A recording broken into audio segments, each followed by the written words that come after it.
Decode Mithila पर सब केओ का स्वागत है। आ देख लियो मनीगाछी प्रखंड के अंतर्गत की परिस्थिति छे। चुका चापाकल अरे यार एकर परेशान देख लिया। पाछू में देखत हवे महादेव समय के लोकेशन पर ई जल स्तर का हाल छे। और मुख्यमंत्री साहब के द्वारा 7 निश्चय योजना में नल जल के एकटा सेहो योजना छे, हरेक पंचायत में फेल छे। आखिरकार कखन तक ट्रस्ट रहते जनता जल के समस्या से। और हम अहाँ के जुड़ल रहू बहुत जगह के चापाकल के वीडियो देखवा जा रहल छी जे पानी छोड़ चुकल है।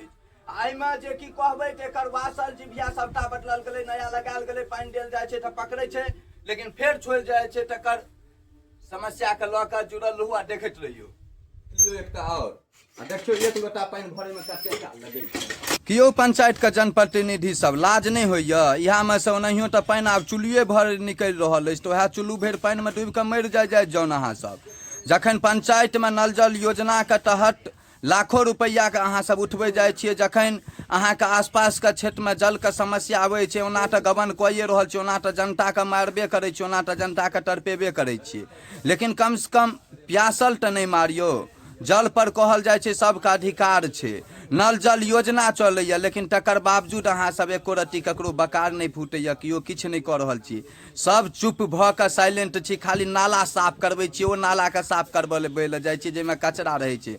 लेकिन कखनो ई नहीं क्षेत्र में घुमि कऽ देखै छियै जे चापाकल के की परिस्थिति छै, केना पीएचडी विभाग के द्वारा घर घर जल पहुँचत। शर्म करू।